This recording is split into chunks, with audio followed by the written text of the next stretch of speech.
So, hi everyone, I'm Saloni and today we have Shonell Thakkar with us. She's the founder of Daiquiri Digital. Hi Shonell, it is a great pleasure to have you on Social Bits. How are you doing? Very well, Saloni. Pleasure to be here. How are you doing? I'm alright. Thanks for asking. Okay. So, shall we begin with a small introduction about yourself? I have always unknowingly been a marketer. Would love stories. I think all of our growing up years, we loved stories, but I was specifically attracted to stories of various brands, what we've seen across the board. But back then, I would never really have thought that would be my profession for good. As I grew up, I was sort of through a series of events directed towards my first marketing stint, which was for this company called DNA, which is a newspaper. And I was a market research executive back then. And it was quite literally the groundwork. So it might sound very fancy as a name, but we literally used to go ask people for their opinions on would they like for in the newspaper. So that's what we started off with. And it was a nationwide campaign. So it was quite a popular campaign that happened, which meant that now that I look back retrospectively, it was a very well-planned ecosystem. From there, I kind of studied further, did my MBA in Media and Entertainment, passed out of Manipal and Whistling Woods, which is the Shubhaskar Institute.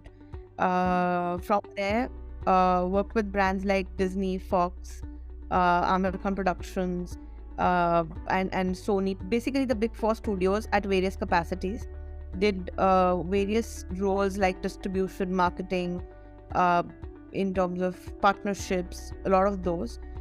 Some parts of PR as well, handled a lot of events. And during this entire time, about a decade ago, internet was just coming in. So it just was the time when Facebook had just started. And this was not the time when the business pages had started. This was just a social media network. So I just loved the idea of digital. So I was always trying to incorporate some parts of digital into what I used to do in my work. And that experience kind of worked over a period of time, did a lot of freelancing in between, and then met my business partners. And that was 8 years ago. Daiquiri, which is my company, is an 18-year-old company. We are an end-to-end digital marketing and a branding firm. And I think I'm blessed to have a profession that I love doing. So it's exciting. So that's really great. You have worked with a lot of big brands as well.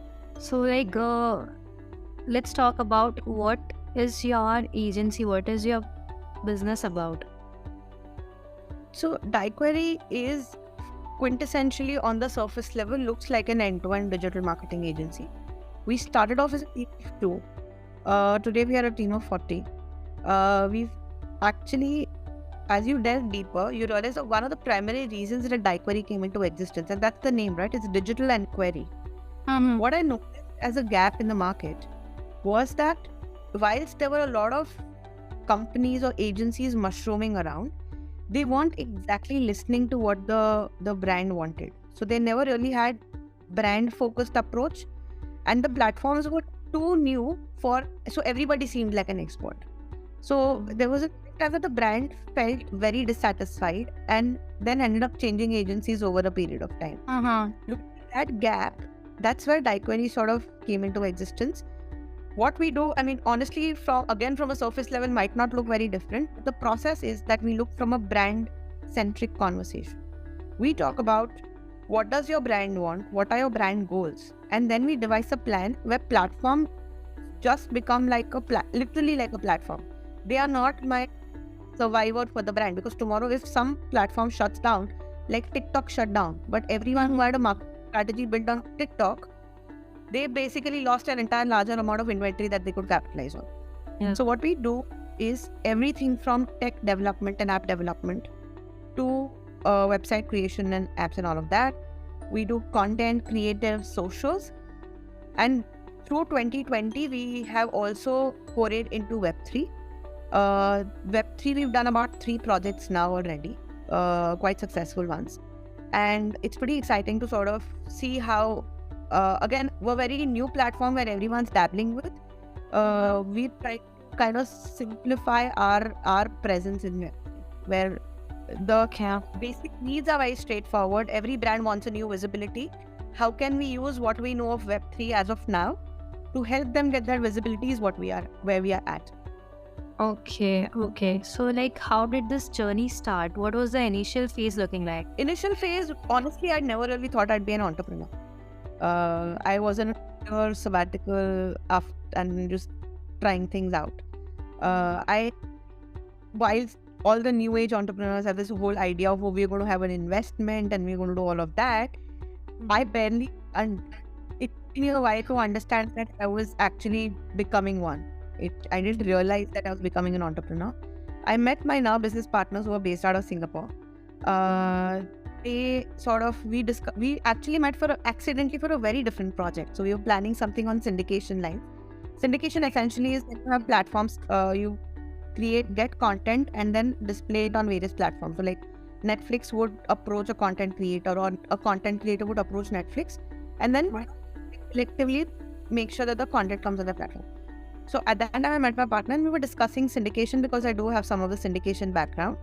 And he said that I love talking sometimes. So I just said at that time when we were having that conversation, it just so happened that I started having these real life case study discussions on digital marketing. Okay. And he's like, how do you know so much about digital marketing? I said, this is something that I follow passionately. Like, if you know so much about this, why don't we start a company together? And it'll be great to sort of plan something further. It took me a while actually reconcile with the fact, and I think as women entrepreneurs, I don't want to make it a gender specific conversation, but we don't look at it as an entrepreneurship discussion. Like, when we are looking at taking over an organization or looking at an entrepreneurship space, we still also have a bit of imposter syndrome, insecurity, that can we actually be trusted to run an entire organization after some time. I could have done all of that in the past, but that was as an employee. This would mean that the entire responsibility lied on my shoulders. So after a little rework on myself and a lot of validation from everyone else around me, DieQuery started. The name, I kind of discovered the names. We did a lot of brainstorming together of what should be the name. And because my own name also was quite unique that way, and we were looking for something unique for DieQuery as well. It incidentally sounds like the cocktail daiquiri, but that was a very, very unintentional connect there. And initial journey was honestly, I don't really have a uphill, sad sob story of any founder.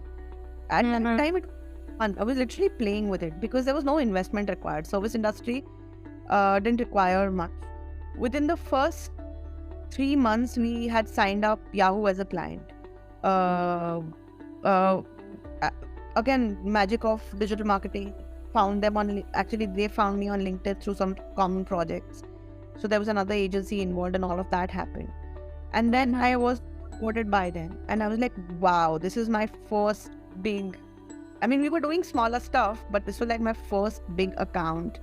And it was so exhilarating. I'm like, okay, first 3 months, this is something that seems doable. Hopefully this will run. Let's grow the team, let's see how it happens, add more people, add more services. And it just became more like a family that, literally I don't need to be in office every day, but I love coming to work. I love meeting my team very consciously while building the team, right? And I want to kind of make a reference to Avengers here, that everyone's chosen for their roles. I tried as much as I can to try and choose people who had the aptitude. Qualifications, of course, but my focus was more on, can this person actually take ownership of what they're doing, get the aptitude, and maybe grow. So they might not have the skills now, but does this person have the ability to grow into that role? And that's how my entire team functions right now. Most my team guys are freshers. Some of them aren't even from marketing background. They're purely from specific digital areas, and they have now grown into marketing background. So that's how it's been for last 8 years now, and pretty exciting. And yeah. Okay, so like this is a very vast industry. Digital industry is a very vast industry. So like, what are the easiest thing and the toughest thing you have witnessed right now, like till now? So easiest thing is to grow the business across the various parts of the world. That's the easiest thing because you don't really have to incur too much of an infrastructure cost. Today, if I decide to work for brands in Singapore, which we have, so within our first year, we were already catering to countries like Singapore and Dubai. We did projects in UK, we did projects in the US.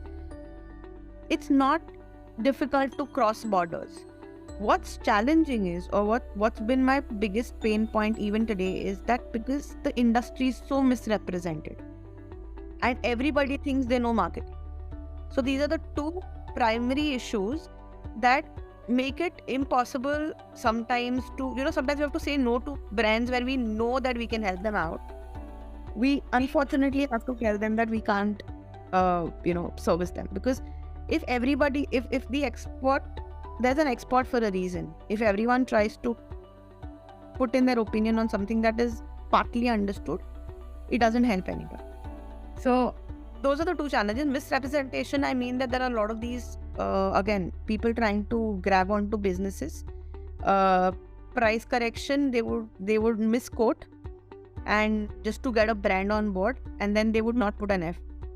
So that respect towards the digital marketing industry would no longer be there. Like for example, if in a traditional agency, if I know that I have to get a TV spot, I know what my rate card is.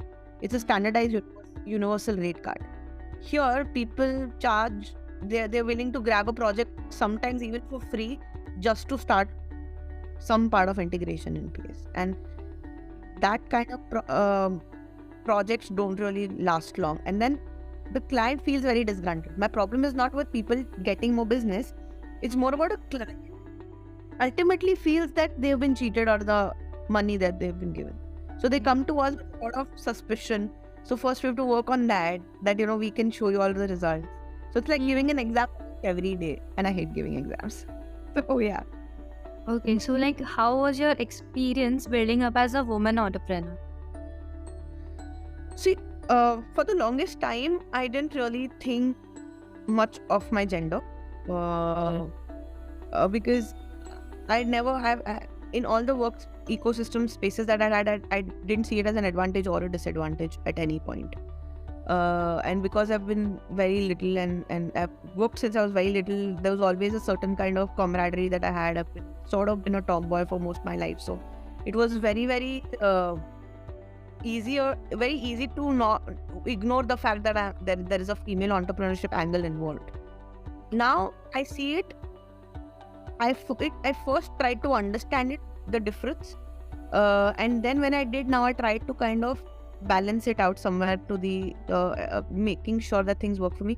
There is definitely some things are easier for us, which is we get more screen time with people. People love talking to us. They would give us more chance to sort of have a conversation, but that's also a disadvantage because they just want to keep talking. They don't really want to stop at some point.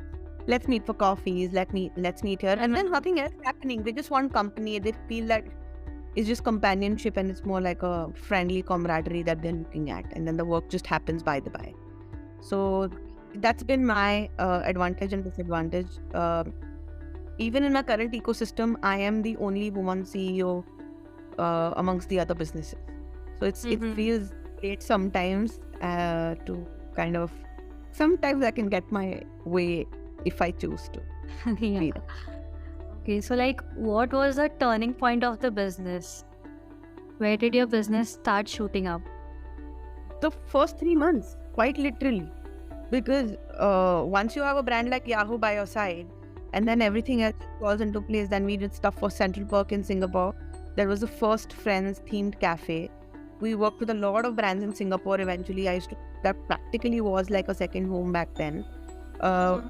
Started growing.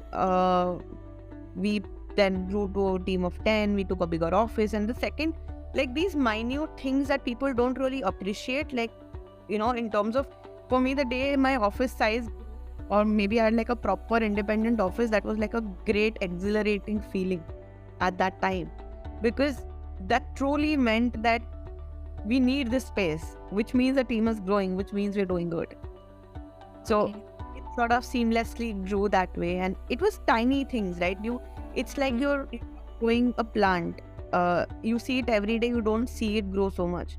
But suddenly one day you see it after like 5 days and you realize, oh my God, this has become like so big now. And it's sometimes gets a little overwhelming also, because again, as an entrepreneur, you're responsible for that entire group of people along with yourself. So, but it's fun. Yeah. Correct. So, like, while we were researching about that query, we came to know that you have entered NFT and metaverse. That's correct. Like, yeah. So, could you elaborate that for us? Sure. So, Web3 is a larger industry, and within the Web3 ecosystem, so we sort of love again experimenting with newer avenues.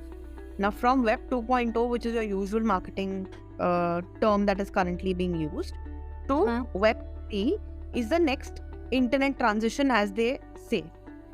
This conversation has been around. So, cryptocurrency conversation was around for the longest time, and then all of that happened. Transition to when NFT as a new started making headlines was when artists found this as a space to democratize their art. And obviously, when something gets more buzzier, brands have to step in. So Nike and Adidas started stepping in, and all of that happened. And we realized it won't be too long before Indian ecosystem will catch that wave immediately. So exactly around the similar time during the lockdown, and honestly, lockdown for us was more of a support than a hindrance. Constantly working remotely, brands were looking for digital outlays and all of that. So for us, it was like a blessing. In some parts, I would never repeat that scary situation again for anybody else. But it from an industry standpoint, it did help a lot.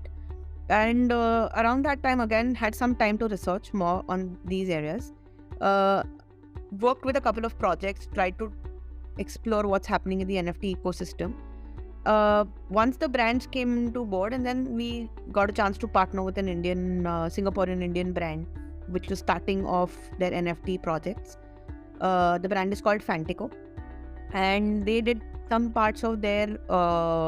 They used to procure content. They used to do some stuff around that, and then they did some NFT projects. So they used to procure NFTs from the artists and then display it on their e-commerce platform. So initially we just did their entire branding exercise and stuff. Then we did 2 projects, film projects. One was for the film called Vikram, which was Kamal Hassan's film. Second film that we did was Rocketry. Both these films were extremely interesting experiences. For Vikram, we also marketed their experience, like their actual experience. They created a virtual experience, and we marketed it. Why was it? I mean, it was a learning for me as a marketer also.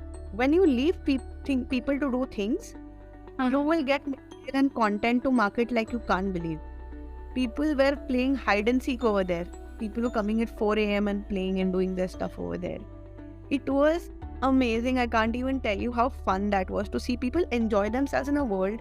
They were changing their genders and coming in. They were just kind of high-fiving their friends, asking them to guess who they are. It was so fun. Like, they were actually having fun. There was no incentive attached to the entire space. It was like just an experience center. And then with Rocketry, we tied up with Book My Show. With Book My Show, we did this entire, we kind of did a ticketing deal with them. And we kind of gave away a few tickets and against an NFT and stuff. Again, something new happened. We saw it on, so the 2 new platforms that really took off, like they aren't new now, but Discord and Telegram were the core focal points for this particular ecosystem. And we also had someone on board who's purely a Discord and Telegram specialist. So we, again, I would say somewhere down the line lucked out also, somewhere down the line just kind of pieces fell together. And when we were giving out the tickets on Telegram, giving them the codes and stuff, people started communicating with each other. I have these many tickets, do you all want? They started selling and trading tickets online, because it was just fun for them. That was the community that there was, right? And that's where we stepped into. So Metaverse primarily was Vikram. NFTs was both Vikram and Rocketry. We did stuff for Fantico as well. We did a lot of campaigns. For Fantico, there was a campaign for Shencha jacket that happened. We did some of the other music stuff also. So it was a great experience to kind of work with them. And move things forward there. Okay, so like, do you have any suggestions for future generations about a career in digital marketing? My suggestion is, don't blindly get into it because everyone is saying it's the in thing to be at. Are you really passionate about brands and brand stories? If you're not, no matter how many platforms you learn, no matter how much they promote themselves as a quick fix, money making machine, it's not going to help. It's still your core needs to be really strong before you get into any industry. That's primary thing, and be passionate about it. Like today, we seeing, I mean, at one point, maybe 6 months ago, 1 year ago, everyone was talking about tech industry. That tech is the place to be in, IT is the place to be in, and we're seeing what's happening, right? Everywhere, secure conversation. Why? Because people were just blindly learning codes and blindly learning games and doing whatever that they were doing, and just joining industry. Today, you can make, if you really, your goal is to make money, you can make money through anything, including games, on a digital platform. You can game and make a lot of money. If you're choosing a profession, they're two different things. If you're choosing a profession, it has to be a very thought through decision of why do you want to go where you're going. You have the option to switch years later or months later, but does that really give you enough skills? Does that give you enough stability to keep banking on those quick moving skills over a period of time? That's something that individually you all need to assess. They need to kind of figure out and take that call. Okay, so like today, recently, as ChatGPT is very trending, so do you believe it is going to help in marketing? It sure will. So AI, and this is something that I kind of believe in very strongly. AI is what human intelligence or human information has been up to now, and it'll keep learning only that much. So in terms of innovation and assessment also, that's still existing information that's being recycled. We human beings, I don't think they kind of be obsolete where it comes here, because a lot of manual intervention will be required. ChatGPT is great for prompting ideas. ChatGPT is great for helping understand, like we use Grammarly, right? This actually is an idea generator for Grammarly. However, the actual unique proposition is the human brain that can think of. So how do you elaborate on those ideas is what the human brain will come into play. But it's a great marketing tool for sure. It's a great content generating tool. If you see even now, right, there are a lot of articles being written on AI. People generally, if they want to get a presentation together, I mean, we've heard stories of students using ChatGPT to give their exams and stuff. That's one part. But also, I just think that it is a great marketing support. When you run out of ideas, when you just need a perspective, because as we grow higher in our hierarchy, we have that much limited time for research. So if this, it's always great to have a support. So I think ChatGPT and any other AI tool, as for that matter, is a great support system to have around us for sure. Okay, so like as growing up in the business was not very easy, but also it was fun. Like, do you think it has, like, how important is the role of mentor? Like, you had someone who was continuously guiding you, like, unknowingly. So do you think, so do you think it is important to have a mentor while growing in the business? It definitely helps having a business mentor. I have had several at different stages of my life, to be honest. So I haven't really had one business mentor, but the way I see it, and I've seen probably 10x growth, my mentors have been my book. So everything that I've read is through what I know. I'm a voracious reader. I love reading. All my thoughts and understanding is from that knowledge that I gain from my books. That said, if you have one or two people guiding you through that entire ecosystem, it just really helps, because they help you support, they guide you through your mistakes, and I believe they wear your ego down so much that that's when you start growing really, because that's where your mentor comes in. That we reach a point where sometimes they say, oh, I know this, And then we are hit by the fact that no, I don't really know this.